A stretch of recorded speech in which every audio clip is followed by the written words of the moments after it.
Madam ने बहुत अच्छा बताया कि ये जो भी लेडीज़ में और जेंट्स में दोनों में अलग अलग कारण है। इन्फेक्शन से लेके पीसीओएस का तकलीफ़ है, और जो भी खान पान की जो तकलीफ़ है, शुद्ध खाना मिलता नहीं है। पहले के ज़माने में जो दूध दही वगैरह जो भी घर में बनता था, और आज सभी बाहर से आ रहा है। जेंट्स में भी सेम तकलीफ़ है, ये जो अल्कोहल का है, स्मोकिंग का है, और जो शुक्राणु का जो काउंट पहले ज़्यादा होता था अभी कम हो गया है। तो कोई एक कपल है जिनको ये तकलीफ़ है, तो वो कपल को कौन से डॉक्टर को कंसल्टेशन करना चाहिए, और एज अ आईवीएफ स्पेशलिस्ट आप उनको क्या क्या रिपोर्ट का सलाह करते हैं? ये बहुत अच्छा क्वेश्चन है, क्योंकि अभी भी जैसे मैंने आगे बताया कि हम कितने भी मॉडर्न हो जाए, पर जब ये प्रेगनेंसी संतान प्राप्ति वाली बात आती है तो अंधश्रद्धा इतनी ही है। कोई बाजू वाला अगर ये बोलेगा कि आप कोई ये बाधा रख लो, ये कोई मन्नत रख लो, जैसे ये कर लो, ये पूजा कर लो तो बच्चा हो जाएगा। तो मैं यहाँ सबको बताना चाहूँगी कि श्रद्धा अपनी जगह पे है, अंधश्रद्धा अपनी जगह पे है। आपको श्रद्धा रखिए, बट अंधश्रद्धा में मत पड़िए। दूसरी चीज़, कहाँ से दवाई लेनी चाहिए, कैसे डॉक्टर को दिखाना चाहिए, तो जो निसंतानपना है उसके एक स्पेशलिस्ट डॉक्टर रहते हैं जिसको हम इनफर्टिलिटी स्पेशलिस्ट डॉक्टर बोलते हैं, जो गायनेकोलॉजी के आगे एक स्पेशलिटी होती है। उनको आपको दिखाना चाहिए, ताकि जिसको step by step A to Z treatment के बारे में पता है, जो आपको सही जानकारी दे और सही ट्रीटमेंट दे।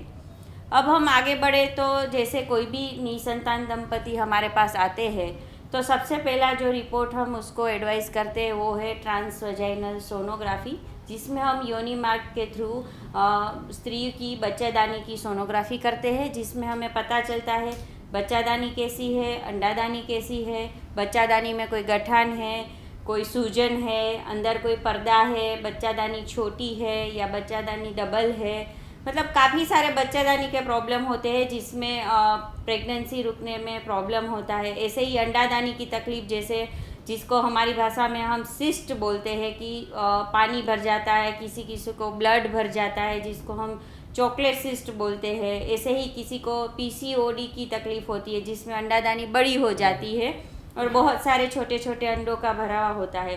तो ये बहुत सारी चीज़ें जो है हमें सोनोग्राफी से पता चल जाती है, और उससे हम आगे का प्लान बना सकते हैं कि ये पेशेंट को आगे और कौन से रिपोर्ट की, कौन से दवाइयाँ की ज़रूरत पड़ती है। और सबसे बड़ी चीज़, ये बहुत सिंपल टेस्ट है, खर्चा भी कम है, और अभी आज के ज़माने में सारे इनफर्टिलिटी स्पेशलिस्ट के पास ये चीज़ अवेलेबल है।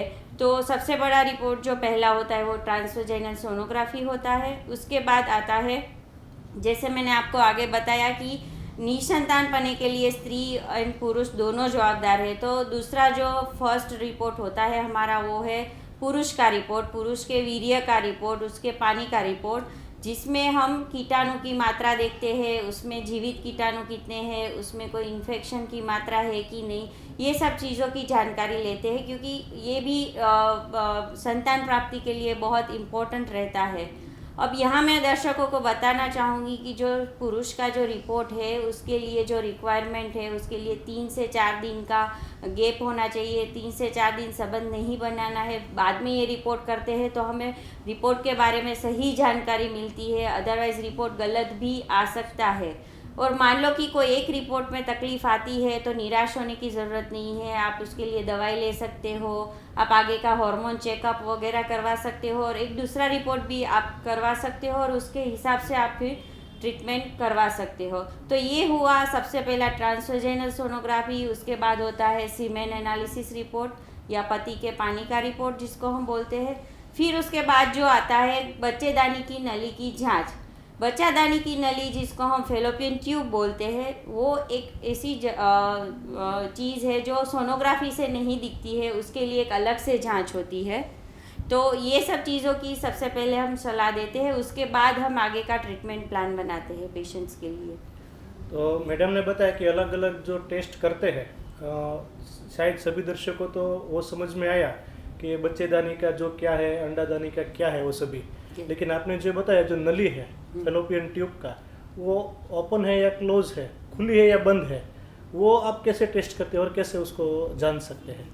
हमारे शरीर में बच्चादानी के आजू बाजू 2 नली होती है, राइट और लेफ़्ट, जिसको फेलोपियन ट्यूब बोलते हैं। और ये जो राइट और लेफ़्ट फेलोपियन ट्यूब है उसके पास में दो अंडादानी होती है जिसको हम ओवरी बोलते हैं, right ovary and left ovary. अभी फेलोपियन ट्यूब का काम क्या है, क्यों हमें ये जानना है कि फेलोपियन ट्यूब या बच्चादानी की नली खुली होनी चाहिए, बंद नहीं होनी चाहिए? क्योंकि फेलोपियन ट्यूब ही ऐसी जगह पे है जहाँ पे स्त्री एंड पुरुष के बीच का मिलन होता है और वहीं बच्चे का फलन होता है और फिर बच्चा आगे बढ़ता है।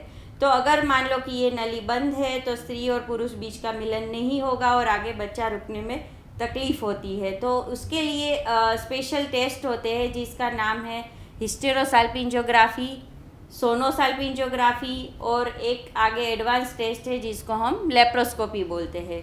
अब हिस्टेरोसाल्पिंजोग्राफी क्या है, जिसको हम शॉर्ट में HSG बोलते हैं, वो मासिक चक्र के कुछ दिनों में ही करते हैं। जैसे मासिक का जो ब्लड होता है वो बंद होने के बाद, मतलब मासिक के पहले 6 से 10 दिनों में ये जांच किया जाता है। इसके अंदर हम दर्दी को बेहोश नहीं करते हैं, दर्दी को थोड़ा सा दुखा हुआ महसूस होता है।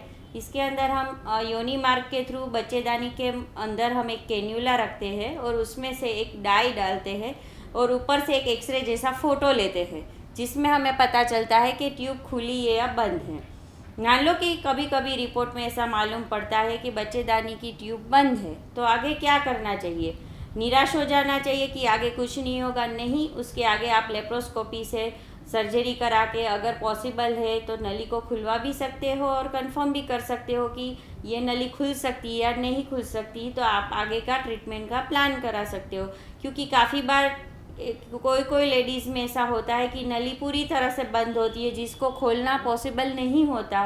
तो ऐसे केस में भले ही स्त्री की उम्र बहुत छोटी है पर टेस्ट ट्यूब का सहारा लेना पड़ता है। तो अभी आप समझ सकते हो कि नली का कितना इम्पोर्टेंस है संतान प्राप्ति में। ऐसे ही एक और जांच है जिसको सलाइन सोनोग्राफी बोलते हैं, और तीसरा जैसे मैंने बताया लेप्रोस्कोपी, जिसमें पेट के अंदर दूरबीन डाल के डायरेक्ट विजुलाइज करते हैं कि नली कैसी है, खुली है, डैमेज है, उसका स्ट्रक्चर कैसा है और उसके हिसाब से आगे ट्रीटमेंट का प्लान बनाते हैं।